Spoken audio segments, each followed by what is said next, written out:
ନମସ୍କାର ବନ୍ଧୁଗଣ। ପରିବର୍ତ୍ତନ ପ୍ରକୃତିର ନିୟମ ଓ ଏହି ପ୍ରକ୍ରିୟା ନିରନ୍ତର ଚାଲିଥାଏ। ଏହାକୁ ରୋକିବା ଅସମ୍ଭବ ଅଟେ। ଜ୍ୟୋତିଷ ଶାସ୍ତ୍ର ଅନୁସାରେ ଗ୍ରହ ଓ ନକ୍ଷତ୍ରଙ୍କ ସ୍ଥିତି ଲଗାତାର ପରିବର୍ତ୍ତନ ହେଉଥାଏ ଓ ଏହାର ପ୍ରଭାବ ମଧ୍ୟ ପ୍ରତ୍ୟେକ ମନୁଷ୍ୟଙ୍କ ଜୀବନରେ ପଡ଼ିଥାଏ। ଜ୍ୟୋତିଷ ଶାସ୍ତ୍ର ଗଣନା ଅନୁସାରେ ଏପରି ଆଜି କିଛି ବ୍ୟକ୍ତିଙ୍କ କୁଣ୍ଡଲୀରେ ଗ୍ରହ ନକ୍ଷତ୍ରଙ୍କ ସ୍ଥିତି ଶୁଭ ସଂକେତ ଦେଉଛନ୍ତି, ଯାହାଙ୍କ ଉପରେ ଭଗବାନ ହନୁମାନ କୃପା ବର୍ଷା କରିବାକୁ ଯାଉଛନ୍ତି। ତେବେ ଚାଲନ୍ତୁ ଜାଣିବା କେଉଁଗୁଡ଼ିକ ସେହି ଭାଗ୍ୟବାନ ରାଶି। ଦର୍ଶକ ବନ୍ଧୁ, ସିଂହ ରାଶି। ସିଂହ ରାଶିଙ୍କ ଲୋକଙ୍କ ଉପରେ ରାମ ଭକ୍ତ ହନୁମାନଙ୍କ ବିଶେଷ କୃପା ଦୃଷ୍ଟି ରହିବ। ଆପଣଙ୍କ ଜୀବନରେ କିଛି ଉତ୍ତମ ହେବାର ସମ୍ଭାବନା ରହିଛି। ଅଧୁରା କାର୍ଯ୍ୟ ସମ୍ପୂର୍ଣ୍ଣ ହେବ। ଘରର ଆର୍ଥିକ ସ୍ଥିତି ମଜବୁତ କରିବାରେ ଆପଣ ସଫଳ ହେବେ। ଆପଣଙ୍କ ଆୟର ସ୍ରୋତ ବୃଦ୍ଧି ପାଇବ ଓ ବ୍ୟବସାୟରେ ମୋଟା ରକମର ଧନ ଲାଭ ହେବାର ଆଶା ରହିଛି। ଆପଣ ନିଜ ବିରୋଧୀମାନଙ୍କୁ ପରାସ୍ତ କରିବେ।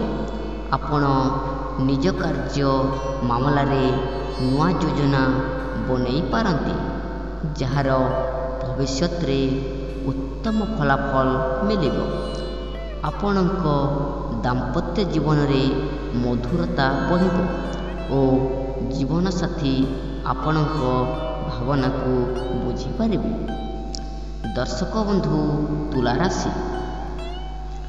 ଭଗବାନ ହନୁମାନଙ୍କ କୃପାରୁ ତୁଲା ରାଶି ଲୋକଙ୍କ ସମୟ ଉତ୍ତମ ଫଳଦାୟକ ହେବାକୁ ଯାଉଛି ଓ ଆପଣଙ୍କୁ କୌଣସି ପୁରୁଣା ନିବେଶରୁ ଭାରି ପ୍ରାପ୍ତ ହେବ। ହନୁମାନଙ୍କ ଦୟାରୁ ଆପଣଙ୍କ ଭାଗ୍ୟ ଆପଣଙ୍କ ସହ ରହିବ। ଉନ୍ନତିର ମାର୍ଗ ହାସଲ ହେବାର ସମ୍ଭାବନା ରହିବ। ତା ସହ ଯାନବାହନ ସୁଖ ମଧ୍ୟ ପ୍ରାପ୍ତ ହେବ। ଆପଣଙ୍କର ଘର ବନାଇବା ସ୍ୱପ୍ନ ଖୁବ୍ ଶୀଘ୍ର ପୂରା ହେବାକୁ ଯାଉଛି ବୋଲି ଦେଖାଯିବ।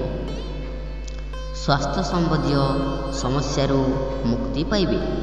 ଆପଣଙ୍କ ଗୁପ୍ତ ଶତ୍ରୁ କ୍ଷତି କରିବାକୁ ଚେଷ୍ଟା କରିବେ, ମାତ୍ର ସେମାନେ ସଫଳ ହୋଇପାରିବେ ନାହିଁ।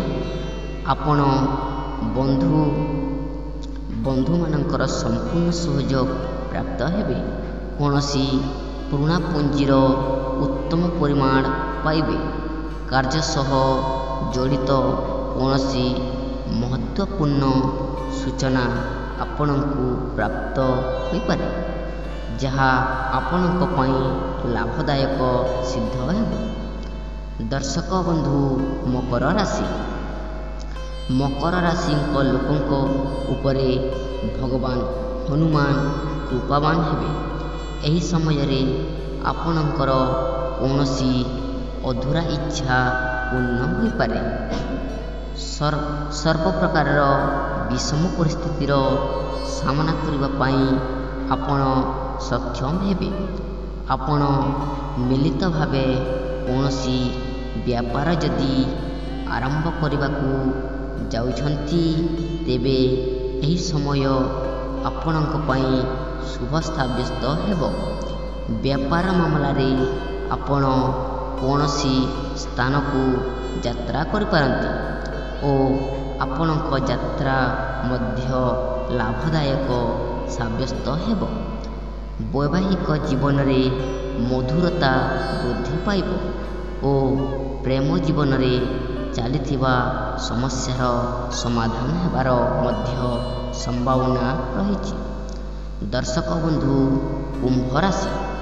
କୁମ୍ଭ ରାଶିର ଲୋକଙ୍କୁ ଉନ୍ନତିର ନୂତନ ମାର୍ଗ ପ୍ରାପ୍ତ ହେବ ଓ କାର୍ଯ୍ୟକ୍ଷେତ୍ରରେ ଆସୁଥିବା ବାଧାବିଘ୍ନ ଶୀଘ୍ର ଦୂର ହେବ। ରାମଭକ୍ତ ହନୁମାନଙ୍କ କୃପାରୁ ଅନେକ ସମୟ ଧରି ଫସି ରହିଥିବା ଧନ ଫେରି ଆସିବ। ସାମାଜିକ କ୍ଷେତ୍ରରେ ଆପଣଙ୍କ ଲୋକପ୍ରିୟତା ବଢ଼ିବ ଓ ଆର୍ଥିକ ଭାବେ ଆପଣ ମଜବୁତ ରହିବେ। ଘରୋଇ ଆବଶ୍ୟକତା ଗୁଡ଼ିକ ପୂର୍ଣ୍ଣ କରିବେ। ଆପଣଙ୍କ ମନ ଅଧିକ ଈଶ୍ୱରଙ୍କ ଭକ୍ତିରେ ଲାଗି ରହିବ ଓ କୋର୍ଟ କଚେରୀ ମାମଲାରେ ଆପଣଙ୍କର ବିଜୟ ନିଶ୍ଚିତ ହେବ। ନମସ୍କାର।